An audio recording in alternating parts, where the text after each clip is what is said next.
Thank you, everybody. Do you want a coffee? Just water? Thank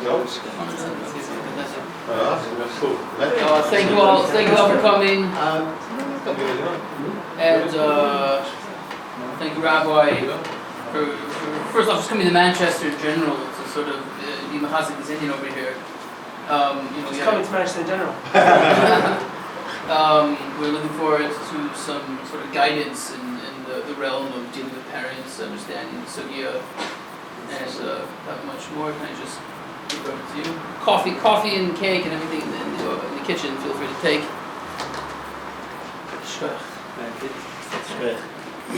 Don't get worried about your papers. I brought this thinking I was going to meet some therapists. Time will tell if whether you're mentors or therapists. And if you're therapists, you'll have to speak therapist language, and if you're mentors, you'll speak mentor language. So we're going to start with the mentor language because the therapists will understand it. So if I start with the therapist language, then the mentors might not. Nachon? At the same moment? Yes, absolutely. Sorry. Yeah. Okay, so what we're doing here, what have you come to Tachlis? How to help young boys, understand where they're coming from a bit, why they get to where they are, unfortunately. Young boys mean? I mean, teenagers. How to rebuild the kesher. That starts about 8 years old, what? How to rebuild the kesher. Between themselves and themselves. Themselves and other people. Themselves after themselves and themselves. Yeah. Every therapist knows, and it's very important for the mentors to know, even for their own lives, that every person, when you point at yourself for a second. I think you shouldn't do that. I think you should do that. People think when you do that. Right? So there's a reason that normal people, they point at themselves like this. Which means there's something here, which is who I am. Nothing to do with what I do. It was there before I did anything. It will be there when I finish doing everything. And everything's happening around that, with it, around it, from it, but it can't be touched. When you lose touch with that, everything goes into it. Right? Some people call it the I. Ani. Right? You can't even say Ani Ma'amin if you don't have an Ani. You can't even see Ani Ohev es Hashem. So by the time it says, there's Yesh Mi She'ohev. There's got to be somebody who can do good things. There's got to be somebody who can do bad things. And there's somebody that can prefer to do good things and even choose to do good things. But if there's nobody, then there's just nobody. Right? That makes sense? So anyone who's coming your way is probably more nobody than somebody. Right? Because otherwise he'll be doing what everybody else is doing. So he's in school, or not in school. You think people don't do what they normally do? People who know better. The self-esteem, why are you saying? Self-esteem is part of that, and the self-image. Inner peace. Mm-hmm. So Could it be upbringing? You want to call it about the inner peace, self. Some people call it self or the center, or depending on which books you read and what you've nudged from, there's that nakuda inside. Everything you're doing is number one to reconnect to that nakuda, and number two, everything getting in the way, you manage number one to get through them, and number two to take care of them. Because what happens if that ani, right? The Gemara says in Moed Katan, by the way, that every single adult, 60-year-old, has a 6-year-old child inside them.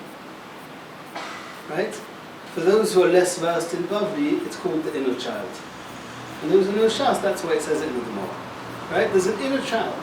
Why is it that when my wife says to me, can you just do this and that? And I'm about to punch somebody in the face. Right? What happens? Who punches people in the face? Like, what? Mayesh. Teretz is that there's a little 5-year-old who's heard this too often. And that's what 5-year-olds do. And there's something telling this 5-year-old, if you don't punch someone in the face, you're in danger. If somebody's going to take advantage of you, someone's going to bust you around, someone's going to make sure that you feel you're nothing. Right? You come to shul and you have to look in the siddur. And then when you grow up and you say, no, I done with my eyes closed. Not because we're big mukubolim, it's just, don't tell me to look in the siddur. Been there, done that, I'm not doing that. Right? So what's going on? There's something that happened to me because I could look in the siddur. The normal people, why don't you look in the siddur? No, but there's something telling you, if you want to be safe, don't look in the siddur, because if someone's going to boss you around, you're going to have no individuality, you're going to have no free choice, you're not going to be able to do anything. You're just going to be forced to do what somebody else is telling you to do. For example, all anger. Why are you angry? Why are you angry? Chaos. Why does anyone get angry? Anyone ever gained anything? No? You never get angry. You ever got angry in life? Gradually. No, I don't. Why do you get angry? Things don't go as you wish them to go. And? Frustrating. So make them go right. So it's frustrating. Why are you getting angry? The answer is you've got protecting yourself. I get angry at what? I'm in danger. What some people will call fight, flight, or freeze. So kas is is either fight or flight. It depends on if it's passive aggression. Not passive aggression, but if you have kas, it's fight. If you're aggressive, passively aggressive, it's freeze. Right? Fight, flight, or freeze. Now, fighting, or freezing is not who you are. Because people don't fight, flight, or freeze. But when people are in danger, that's what they do to protect themselves. Right? Normal people don't need to go into that mode, and that's why the therapists are going to call it, you're entering a state of trauma. It's not who you are. It's when who you are is getting hurt. And you can only survive by doing one of those three things. And what happens when you're out of danger? So a normal person, when he's out of danger, he'll stop fighting, stop flighting, or stop freezing. But what happens if this little child that went into trauma was only 5 years old at the time? He's got no idea that the danger's over. And he's got no idea that now I'm 15 years old, and if anyone says anything to me, I'm going to punch him in the nose. So I'm not in danger. When I was 5, I was in danger because my Rebbe had a long stick. I had a Rebbe who had such a long stick, they couldn't even fit into the classroom, not standing, and not like this, only ba'alachsom, only diagonally. Do you remember that? I won't tell you the name of the Rebbe here because we're doing videos. I don't even know if he's still alive. Do you remember that Rebbe? Only diagonally, right? What? I don't know, we got traumatized from seeing it. I don't remember if you ever used it. I don't even know if you could use it, because I don't know how you could maneuver it at all. But it was definitely scary enough. So when I was 5 and I saw that stick, I knew this is Aleph, this is a base, and don't you dare mix the Gimel and the Dalet up, because you've had it, right? But now when I'm 15 and that Rebbe comes with a big stick, I'll say, go on, see you dare it. Come to me, I'll break the stick into 2, either you or the stick. We had a Rebbe, another Rebbe, which I also won't mention his name. I don't know, any of you wear a gartel? Oh, Shimshi, come just in time. Shimshi, how long is an average? Shimshi, how long is an average gartel? Oh. How long is an average gartel? Twice round and half. 2 meters maybe? 2 meters? Have you ever tried making a knot of a gartel and just leaving like 30 centimeters? Right? And then you have a knot like this and you're walking around the classroom. Just like this, just very casually. And once in a while, he will just like slam the desk just to remind you that if I weigh 200 kilo, which is how much you weighed, right, and you have a knot that big, you don't want to get mixed up between anything between Boyer and Asian Mazda. You want to get it right. It worked, but we were in trauma the whole year. By the way, he once missed the desk and hit me, and I fainted on the spot. Fainted on the spot, which makes sense. It wasn't fight, flight, or freeze. It was just called what's it called? Knockout. Wounded, yeah. Knockout. It only happened once, mind you. Right? So when a little child was put through that trauma, then now if that Rebbe came to me now, I'll take that girdle, take a lighter, and show him what it's worth. But when I was that age, I won't tell you what age I was, when I was that age, I didn't have that choice. So it was fight, flight, or freeze. So you say that anything that happens to a child at a young age is guaranteed to affect him later on? Anything that he feels that I was in danger, Will definitely affect it, I don't know. It will put him into a state of trauma. How much that trauma will affect him long run depends on how sensitive he is, how long he was exposed to it, and there are no rules. Now, some kids are thick-skinned, and you can hit them and bash them, and they're just going to go for it and say, "Yay, he didn't manage to kill me, I survived." And you'll get others who'll just see the stick and they'll have a meltdown. And there's no knowing. No two people react differently. You get two people in the same car, hits a wall, and flips over on its back. One fellow comes out of the car and says, "Whoa, what a ride that was." And you know, okay, I'm driving with him again. And the next one won't get in a car for 6 months. The same person, same age, there's no rules. I mean, maybe the monk knows there's rules. I don't think that there's any particular rules. It depends on the makeup, it depends on how vulnerable he is, it depends how much he's been exposed till now. Lots and lots of little instances could add up to, in his brain, to parashanut. How do you say to, that's a parashanut. When the meaning, that means they're giving meaning to danger depending on how exposed they are to danger. Young experience. Yeah. So when associations, and it depends on many things. But yes, everything that a child goes through when they're younger is going to affect who he is when he's older. Because that's what an adult is, a grown-up child. That's why it's called chinuch.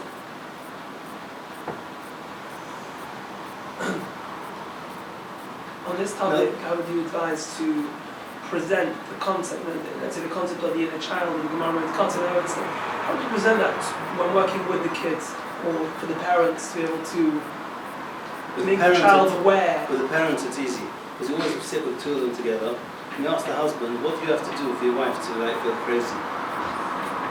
And then you ask the wife, what do you have to do to make him go crazy? And then ask them to explain it to me. And then very quickly, then ask them, when was the first time you felt that way? And what happened to you then? And they suddenly realise that they've gone straight back into Kital. And that's where they've stayed. Now, this eye, just called it eye, what are the needs of that eye? Because that's what's very important. When you get a traumatized kid, it's not so important for you. I'm talking about the mentors. The therapists have a little bit of a different job. They'll understand what I imagine that you're learning to, right? No, you're a trained therapist. Not trained, I mean, you're therapists. Yeah, I'm qualified. Okay, no, good, say that.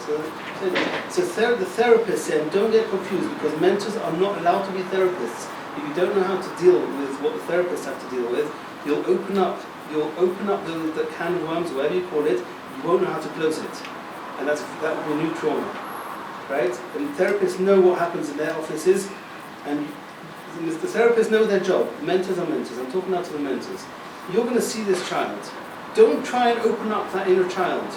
If you see it, refer them to the therapist. I don't know any of the therapists personally, I don't know their work. I'm not telling you who to refer to. And every therapist has different models of therapy. If you put all the therapists around the table, they'll tell you there's as many models as there are therapists, and every model is good sometimes. And you have to know, and most therapists will know what they can deal with and what's not their job. But leave that to the therapist. You have to just refer to a good therapist. What's your job as a mentor is to find that inner eye, that broken place, that hidden place, that place that's being protected now by not going to school, because if I go to school, then there's expectations. And if there's expectations, there's failures. If failures, no, that's no good. So I'll stay home, I'll be dysfunctional, I'll choose ADD or ADHD, any of the things that they choose nowadays, and then nobody expects anything from me. And when I come to school once a week, they're so proud of me. Can't fail that way. They can even succeed in being failures, which a lot of them choose to do, because they can do that 100%. Get an absolute pass to be a failure. Many kids are choosing that. And they mess up the class and they do a great job. Right? It's not life. So, Do they know that? Yeah, it's clever to work all this out. it's who they are. It's what's happening to them. It's coming naturally. They know. They learned before they had brains. They learned what works. They learned, if I go to school, I'm going to fail. Which normal person would want to go to school? If school means pain, who would go to school? If shul means pain, who would want to go to shul? So that's the whole thing. Is it pain or pleasure? There's nothing else. There's nothing else. What's your name? Binyamin? Dunno. Donut. Dunno. Dunna. Dunna as in Dunna. As in Dunno, yeah. Which Dunno are you? What's that? It doesn't Carry on. Right? So, Pain and pleasure. Pain and pleasure. is there anything that drives you besides for pain or pleasure? Why do you do anything besides for pain or pleasure? You're either doing something to avoid pain or you're doing something to get pleasure. Otherwise you're staying in bed. And that might be pleasure, or you're running away from it, or you're taking alcohol. Or you're just taking a drug, which is committing suicide, or anything that works. Right? It's either pain or pleasure. If there's no pleasure, you're in pain. We're all allergic to pain. Everything we're doing all day long is either going for pleasure or running away from pain. Right? And that's an innate need. We're born like that. Every little child, when he's hungry, he cries. When he's happy, he smiles. That's all they know. Pain and pleasure.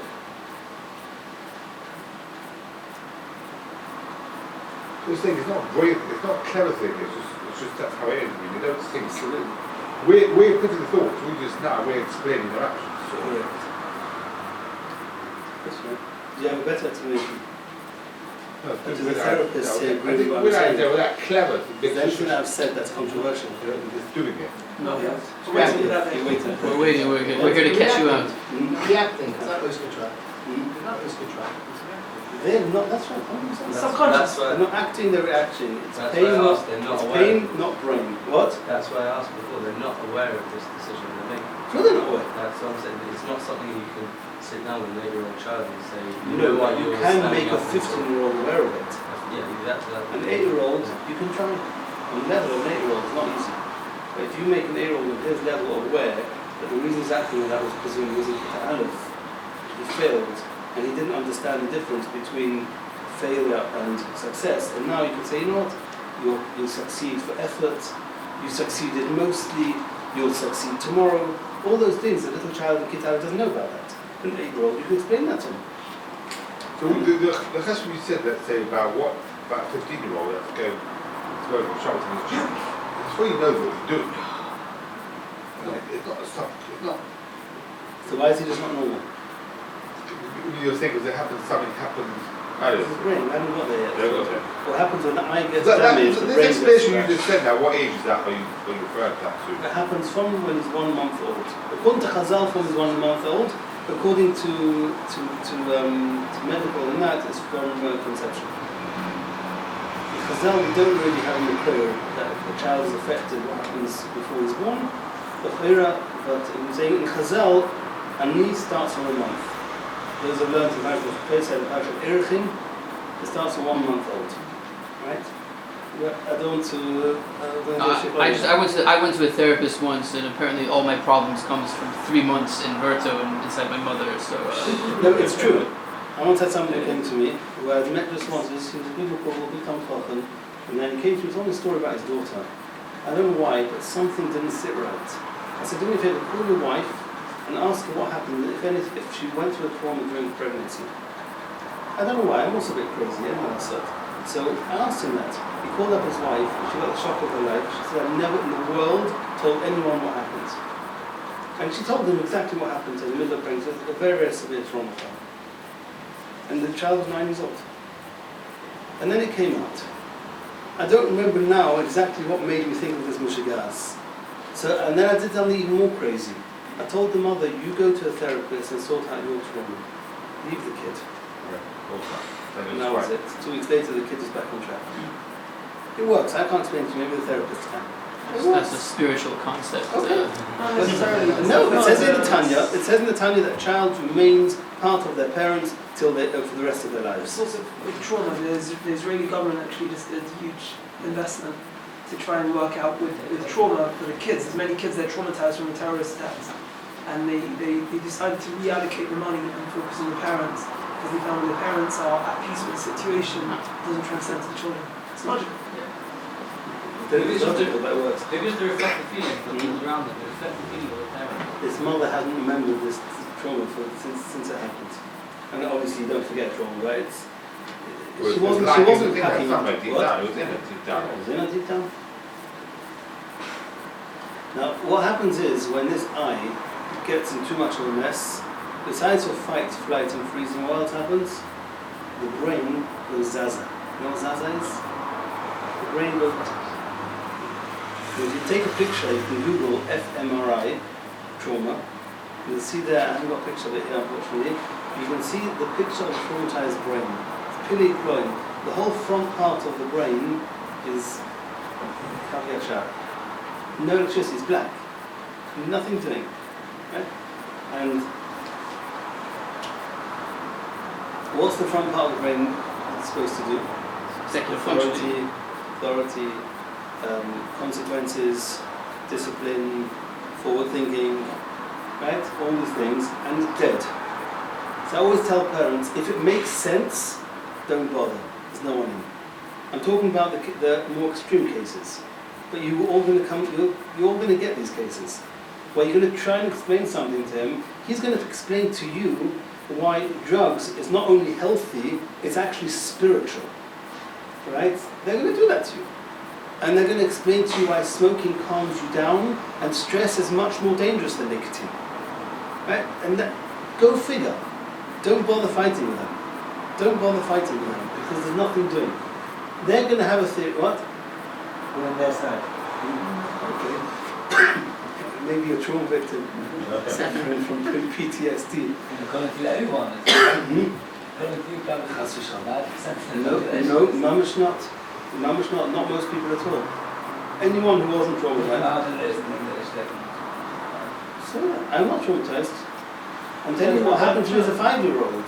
But I survived. I was okay. And I didn't come home shaking every day. Can I just say, in trauma therapy, they taught us you have two types of trauma. We have big T trauma and little T trauma. Right? Big T trauma is the car accidents, the big things. The little T is the Rebbe, the parents, An accumulation of the smaller traumas. And the smaller traumas, I'm sure you'll agree with me, are much more difficult to treat than the big traumas. There's no target. The target is less clear. Correct. Correct. So ever mind is trauma from the childhood, we say hopefully those people get over it without it sort themselves out somehow. Correct. You're saying with the kids you're saying, most of them are coming from big T, small T, or everything in between. Is there a certain mix of? Are you talking about abuse cases, or are you talking about abuse of big T or small T? It's a big T. Depends on the cases. I'm saying in terms of, let's say, the Rebbe did this and it was happening constantly bullying. Are you seeing, what would you say the Well, let me distribution ask you what happens if a mother was very, very sick at night. She just about got herself out of bed in the morning and didn't manage to get the kids out on time, and he came 5 minutes late to school. And the Rebbe banged on his desk and said, "Again you're late? Go home and get a letter from your father." My father's in the police station. Okay, sorry. A letter from your mother. It's freezing cold, it's pouring with rain. What can I do? I'm not Stiegel. This is a school, and we have rules, and your parents have to learn